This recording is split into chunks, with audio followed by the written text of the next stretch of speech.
우리 22절 제가 봉독합니다. 여호수아가 그들을 불러다가 말하여 이르되 너희가 우리 가운데 거주하면서 어찌하여 심히 먼 곳에 왔다고 하여 우리를 속였느냐.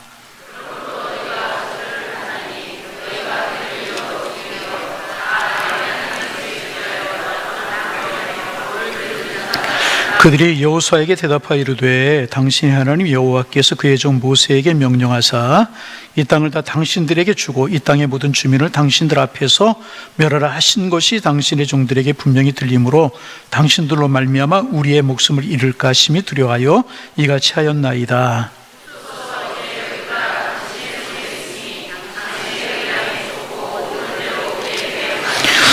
여호수아가 그대로 그들에게 행하여 그들을 이스라엘 자손의 손에서 건져서 죽이지 못하게 하니라.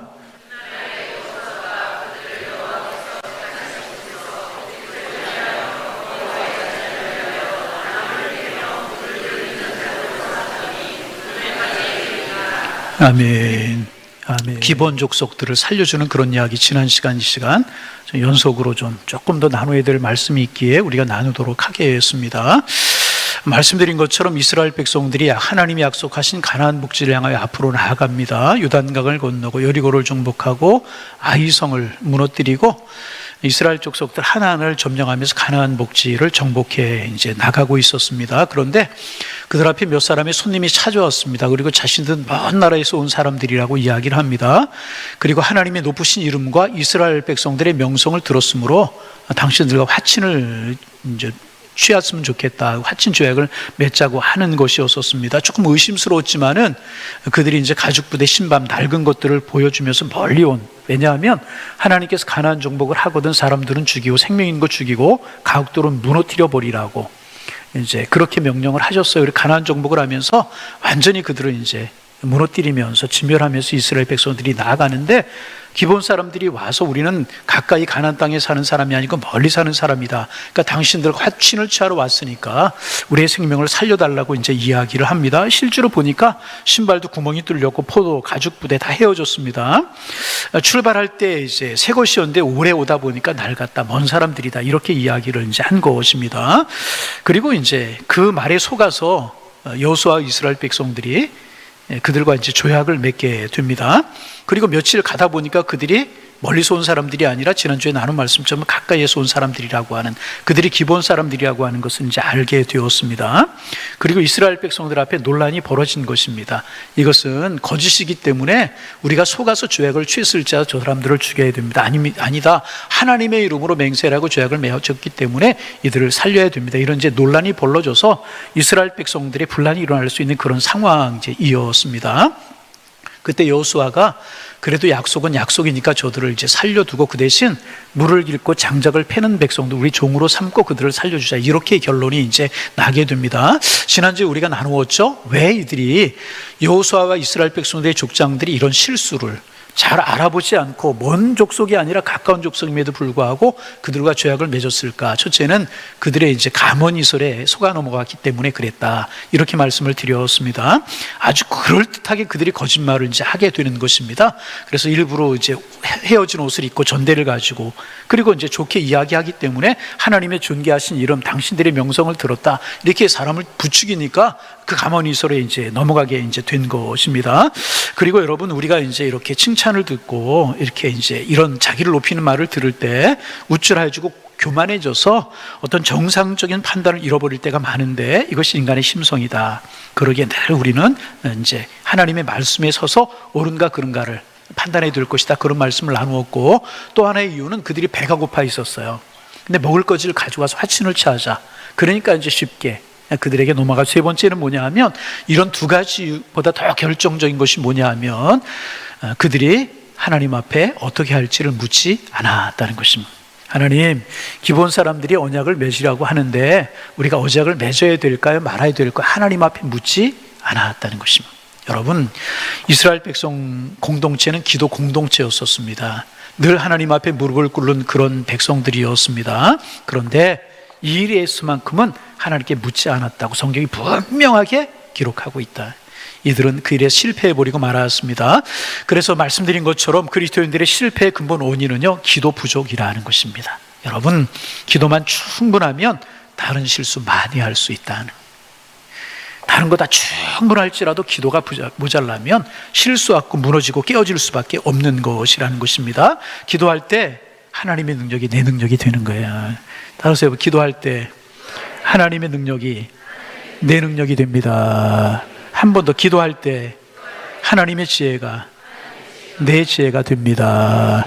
믿으시면 큰 소리로 아멘. 그래서 여러분, 기도의 사람이 될 수 있기를 바랍니다. 우리 교회가 기도하는 교회가 되기를 소망합니다. 우리 모두가 기도의 사람이 되기를 소망합니다. 불완전해요. 연약해요. 내일 일을 알지 못하는 사람들입니다. 그러나 기도하게 될 때 하나님의 인도하심을 보게 되고 하나님의 음성을 듣게 되는 것이고 하나님의 말씀을 깨닫게 되는 것이기 때문에 우리는 험한 세상을 비록 살아간다고 할지라도 우리는 승리할 수 있게 되는 것입니다. 다른 모든 실수가 있을지라도 충분히 기도했다면 결과는 하나님이 책임져 주시는 거예요. 반복합니다. 기도하는 우리가 되기를 소망합니다. 그래서 오늘은 이제 마지막 문제를 좀 생각해 보려고 하는데, 여러분, 그래서 이제 여호수아와 족장들이 이들을 자기들의 공동체로 받아들이지 않습니까? 그러면 이들이 결정이 과연 옳은가 하는 것입니다. 잘못된 약속이었습니다. 잘못된 약속일지라도 지키면서 이들을 이스라엘 공동체에 받아들이는 것이 과연 옳은 것인가 하는 것입니다. 여러분, 24절 우리가 읽었는데요, 다시 한번 24절 말씀을 같이 한번 읽어볼까요? 9장 24절 말씀 읽어봅니다.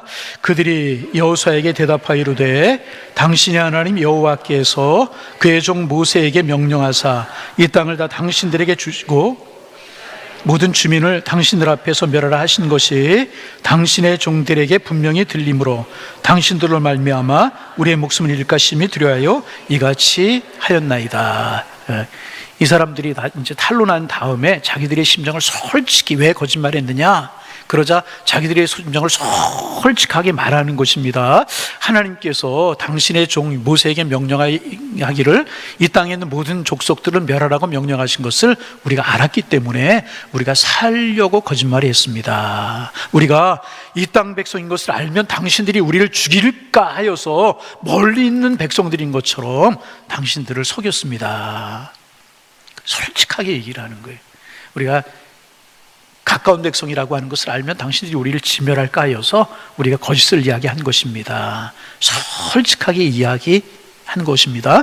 기브온 사람들은 여호수아 앞에서 솔직하게 이야기를 했지만 하나님의 사람들, 우리가 하나님 앞에 솔직하게 이야기하는 것을 가리켜서 회개다, 그렇게 뭐라고요?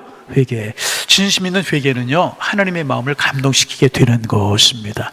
이들의 실수는 고의적인 실수였었어요. 일부러 거짓말을 한 것이었습니다. 모르고 한 거짓말이 아니고 꾸민 거짓말이 틀림이 없었습니다. 죄로 말하자면 알고 지은 죄입니다. 속이려고 작심하고 온 사람들이 틀림이 없었습니다. 그러므로 이런 사람들을 절대 용서하면 안 된다라고 하는 정의론이 힘을 얻을 수가 있습니다. 그러나 하나님의 결정은 그것이 아니었다는 것입니다. 하나님의 결정은 알고 지은 죄라도, 다시 반복합니다, 어떤 죄라도 알고 지은 죄, 하나님 앞에 진심으로 회개하면 하나님이 용서해 주신다는, 믿으시면 아멘. 여러분, 우리가 이제 때때로 우리 자신에게 실망할 때가 있잖아요. 연약한 우리잖아요. 그래서 지난주 회개한 죄를 다시 회개하고 지난달에 회개한 죄를 다시 회개하면서 다시는 그런 죄를 짓지 않겠다고 이야기한 것을 우리는 반복하면서 이제 반복하는 우리들의 연약한 모습을 우리는 보면서 과연 내가 하나님을 믿을 자격이 있는가, 과연 또 하나님께 용서를 구할 자격이 있는가, 이런 자괴심이 우리에게 들 때가 있잖아요. 우리가 연약하기 때문에 그럴 때가 있지 않습니까? 여러분, 그러나 분명한 것은요, 그럴지라도 또 회개하고 또 회개하는 것일지라도 우리가 전심으로 우리의 마음을 쏟아놓고 하나님 앞에 회개할 때 하나님은 용서해 주시는 사랑의 아버지신 줄로 믿습니다. 그래서 하나님은 정의와 명분과 원칙보다도요, 긍휼과 자비와 용서가 우선된다는 사실을 우리에게 가르쳐주고 계시는 분이시라. 반복, 정의, 명분, 원칙 중요하죠. 그러나 하나님 은혜 안에서는요, 긍휼, 자비, 용서가 우선이 되어야 된다는 것입니다. 그러므로 정의의 원칙이라고 하는 것과 긍휼과 자비라고 하는 것이 가치가 충돌할 때 우리는 하나님의 결정을 따라야 되는 것입니다. 하나님의 결정이 뭐라고요? 긍휼과 자비라. 우리는 정의와 원칙보다는 긍휼과 자비의 편에 서야 되는 것이 하나님의 마음을 이해하는 사람들이라는 것입니다. 여러분, 이제 가만히 이게 부모의 마음이 아닌가, 이게 하나님의 마음이 아닌가 하는 생각을 하게 됩니다. 여러분, 이제 어머니가 아이들에게 친구와 싸우지 말라고, 사이좋게 지내라고 수도 없이 타이르고 이야기를 합니다. 그런데 아이가 번번이 싸우고 집에 돌아오는 거예요. 그날도 아이가 학교 갔다 왔는데 보니까 울고 들어오는 거예요. 자세히 보니까 옷은 찢어지고 피가 여기저기 피자국이 있고, 이제 그래요? 아이들과 또 싸우고, 그렇게 싸우지 말라고 이야기 또 싸우고 온 겁니다. 아이가 엉엉 울며 집에 들어오는 겁니다. 그때 어머니는 어떻게 할까요? 그때 어머니는 어떻게 할까요? 내쫓아버리고 말까요? 내가 그렇게 싸우지 말라고 이야기 또 싸워서 그리고 내쫓아버리고 호적에서 파버릴까요? 어머니 절대로 그렇게 안 해요. 그 아이를 끌어안고 도닥거리고, 아프지 않았니? 심한 경우에는 같이 우시는 분이 어머니 아니겠어요? 여러분, 경찰관이라면 어떻게 할까요? 너 왜 싸웠어? 누가 먼저 주먹질했어? 걔는 얼마큼 맞고 너는 얼마나 맞았어? 한 대 더 때려? 그건 어머니가 하는 게 아니고, 경찰관이 하는 게 아니고, 그걸 따지지 않겠습니까? 의사라면 어떻게 하겠어요? 상처가 얼마나 깊은지, 이 상처 꼬매야 되는지, 수술해야 되는지, 약을 발라야 되는지, 연고를 발라야 되는지 먼저 보지 않겠습니까? 그러나 어머니는 그런 건 먼저 보지 않아요. 다친 상처를 어루만져주고 싸매주고 같이 울어주고 같이 어루만져 주는 것이 어머님의 마음 아니겠습니까? 여러분, 그 아이가 같은 실수를 범하고 돌아왔을지라도 울고 있는 그 아이를 보고 끌어안고 괜찮다고 위로하는 게 어머니고 아버지 아니겠습니까? 여러분, 하나님은요, 우리가 믿는 하나님은요, 그런 하나님이신 줄로 믿습니다. 우리의 연약함과 우리의 부족함을 아셔요. 우리의 죄됨을 아시는 분이십니다. 일부러 잘못하고 때로는 일부러 범죄한 것도 우리 주님 아십니다. 그러나 우리가 진심으로 하나님 앞에 놓고 고백할 때 하나님은 사랑과 긍휼과 자비로 우리를 끌어안으시고 우리를 용서하시고 우리를 축복하시는 분이신 줄로 믿습니다. 여러분, 다 죄인이잖아요. 여러분도 죄인이고 저도 죄인이고 다 죄인입니다. 이 죄인이라고 하는 사실을 하나님 앞에 고백하게 되면 우리 하나님 앞에 의롭다함을 얻게 되는 것이라는 거예요. 그러게 하나님이 좋으신 분, 옆 사람 인사합니다. 우리 하나님은 좋으신 분이십니다. 한 사람은 아멘 좀 해주세요. 우리 하나님 좋으신 분이십니다. 여러분, 하나님을 믿지 않는 사람 중에 우리보다 의롭고 우리보다 잘난 사람들이 있을까요? 없을까요? 대답 한번 해보세요. 하나님을 믿지 않는 사람들 중에서 우리보다 의로운 사람들이 있을까요? 없을까요? 아주 많아요. 여러분, 세상 사람들이, 교회 다니는 사람들이 우리보다 더 잘못 살고 있다고 하는 비난이 일정 부분 맞는 이야기일 수도 있습니다. 그러나 우리가 구원받고요, 그들이 구원받지 못하는 이유가 있어요. 무엇인 줄 아십니까? 우리는 우리의 죄를 알기 때문이고요, 그래서 구원받는 것이고요, 그들은 그들의 죄를 인정하지 않기 때문에 구원받지 못하는 거야. 의롭고 의로운 참이 아니라는 거예요. 자신의 죄를 인정하고 자신의 죄를 진심으로 뉘우치는 사람에게 하나님의 긍휼과 하나님의 사랑과 하나님의 자비가 임하게 되는 줄로 믿습니다. 이게 하나님의 마음이라는 거예요. 하나님의 마음. 그래서 아무리 하나님의 속성, 성경을 읽어보고 또 읽어보다 성경에 나타난 하나님의 속성은요, 우리를 사랑하시는 분, 이 하나님의 마음이라는 것입니다. 그래서 하나님의 마음은 긍휼과 자비가 정의와 원칙보다 우선된다는 것입니다. 그러기에 그들을 받아들인 이스라엘 백성들의 결정이 옳은 것이었었던, 용서해 준 것이 옳은 것이었습니다.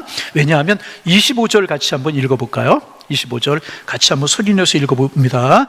보소서, 이제 우리가 당신의 손에 있으니 당신의 의향에 좋고 옳은 대로 우리에게 용서를 구하잖아요. 우리가 살기 위해서 이렇게 잘못함을 저질렀습니다. 그리고 25절이 참 은혜가 되지 않습니까? 이제 보소서, 우리가 당신의 손에 있습니다. 당신의 의향에 좋고 옳은 대로 우리에게 행하소서. 우리가 당신을 거짓말로 속였습니다. 이제 당신이 모든 것을 알았으니 우리를 죽이든 살리든 마음대로 하소서. 당신이 우리를 죽여도 할 말이 없습니다. 우리를 내어 쫓아도 할 말이 없습니다. 전적으로 자신들의 생사권을 여호수아에게 맡기잖아요. 그 말에 여호수아는 이들을 품어서 이스라엘의 공동체 하인으로 삼지 않습니까? 성전의 장작패고 물기는 하인으로 삼게 되는 것이라. 하나님의 은혜로. 그래서 여러분 27절의 말씀이 이제 그 말씀이에요. 27절 말씀도 한번 읽어볼까요? 그날에 여호수아가 그들을 회중을 위하여 여호와의 제단을 위하여 나무를 피며 물깃는 자들로 삼았더니 오늘까지 이르니라. 여러분 그렇습니다. 이 여호수아와 이스라엘 백성들의 모습을 통해서 하나님의 마음을 읽을 수 있잖아요. 하나님은요 결코 우리를 버리는 분이 아니시고요, 우리를 외면한 분이 아니십니다. 어떤 죄를 지은 사람일지라도 전심으로 회개할 때 하나님은요 받아주시고 하나님의 자녀 삼아 주시는 것이라. 그래서 여러분 이들이 이렇게 해서 이제 이스라엘 백성들의 공동체에 편입이 되게 이제 되는데, 이후에 이들이 뭐라고 성경에 등장을 하냐 하면 느디님이라고 성경에 등장을 해요. 뭐라고요? 느디님이라고 하는 민족으로 이제 불리게 되는데, 에스라, 니에미야 이렇게 보시다가 느디님이라고 하는 말이 나오면 아, 이들이 기브온 족속의 후예구나, 그렇게 살아남고 이스라엘 공동체에 편입된 사람들이구나, 그렇게 여러분 생각하시면 돼요. 그들의 이름이 뭐라고 나중에 바뀐다고요? 느디님. 발음이 어려워요. 느디님, 뭐 더더더 그러지 말고 다시 한번 해보실까요? 해봅니다. 느디님. 이 사람들이 이제 기본 사람들이 후에 부르는 명칭이 되게 되는 것입니다. 그리고 나서 이제 몇백 년 후에 한 가지 사건이 벌어지게 됩니다. 수백 년이 지났어요.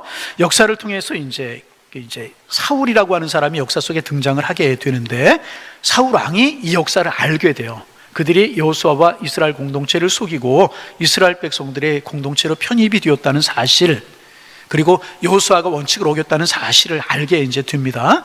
그리고 이제 하나님의 사랑과 긍휼이라고 하는 마음을 사울이 모르고 원칙과 정의에 입각해서 거짓말을 의도적으로 한 기본 사람들을 죽여야 된다고 생각을 해서 전쟁 중에 기본 사람들, 당시에는 이제 느디님이라고 불렸어요. 그 사람들을 다 죽여버리고 맙니다.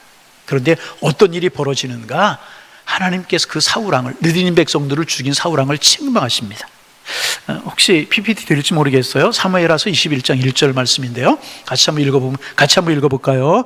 다윗 시대에 허를 거듭하여 3년 기근이 있으므로 다윗이 여호와 앞에 간구하매 여호와께서 이르시되 이는 사울과 피를 흘린 그의 집으로 말미암아 그가 기브온 사람을 사울이 죽였기 때문에 하나님께서 진노하셔서 이스라엘 백성들에게 3년간의 기근을 내리셨던 것입니다.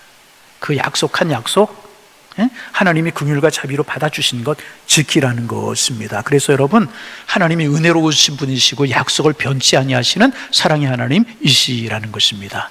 그래서 여러분, 하나님의 긍휼과 자비로 기브온 사람들을 이스라엘 공동체로 받아들였잖아요. 그 하나님의 약속은 영원히 유효한 것인데, 사울이 잘못했고 그 사람들을 죽였을 때 3년 동안 이스라엘 백성들의 기근이 임했다는 것입니다. 그래서 여러분, 혹시 그런 분 안 계시겠지만은 과거에 하나님이 없다고 부정했던 분이 계시는 아니하십니까? 과거에 하나님을 향하여 잘못된 일을 하신 분이 있지는 아니하십니까? 그럴지라도 진심으로 여러분이 회개하고 하나님의 공동체에 들어왔다면 하나님은요 그 모든 것을 기억하지 아니하신다는 사실을 여러분 꼭 믿으시기를 바랍니다. 그뿐만 아니라 하나님께서는요 영원히 여러분과 함께 계시고 은혜와 자비로 여러분을 축복하시는 줄로 믿습니다. 참 이런 교훈들, 기브온 사람들 하나의 문제지만은 이런 교훈들을 우리가 얻을 수가 이제 있는 것입니다. 그래서 이제 우리가 여호수아를 통해서 기브온 족속들을 통해서 주신 교훈 중에 가장 큰 것이 무엇인가? 하나님의 마음은 정의의 원칙보다는 긍휼과 자비와 사랑이 우선이라 하는 것입니다. 진솔하게 회개하고 하나님 앞에 전적으로 위탁할 때 하나님은 거두셔서 세월이 지나고 환경이 변하여도요 영원히 그 사람을 하나님의 자녀 삼아 주신다는 것입니다. 그래서 우리 인생에 많은 문제들이 있을 수 있지 않습니까? 그러나 우리 하나님의 약속, 긍휼과 자비 하나님을 믿고 우리의 삶을 살아가면 하나님 우리 인생을 책임져 주실 줄로 믿습니다. 그 주님과 함께 정말 은혜로 살아가는 주님의 사람들이 다 되실 수 있기를 주님의 이름으로 축원합니다. 축원합니다. 하나님 아버지, 이스라엘 백성들이 여호수아가 실수했지만 하나님께서는 그 실수도 선으로 바꿔주셔서 기본 사람들에게 자비를 베풀어 주셨다는 사실 말씀을 통해서 교훈을 얻게 하셨사오니 감사합니다. 하나님, 우리의 마음이 하나님의 마음을 닮아가게 하여 주옵소서. 정의의 원칙이 참 중요한 거지만 정의의 원칙이 긍휼과 자비라고 하는 하나님의 속성과 충돌이 될 때 우리는 긍휼과 자비와 하나님의 사랑을 택해야 된다는 사실을 늘 기억할 수 있는 저희가 되게 하여 주옵소서. 그 하나님의 마음을 닮아 우리도 긍휼을 베푸는 사람, 자비를 베푸는 사람, 사랑으로 살아가는 사람들 될 수 있도록 하나님 축복하여 주옵소서. 우리의 마음속에 정죄하는 마음이 사라지기를 원합니다. 우리의 마음속에 신란하는 마음들이 사라지기를 원합니다. 신앙생활 하면 할수록 주님 마음 닮아가게 하셔서 사랑의 사람들, 긍휼의 사람들 될 수 있는 저희가 될 수 있도록 하나님 축복하여 주옵소서. 예수님의 이름으로 기도하옵나이다. 아멘.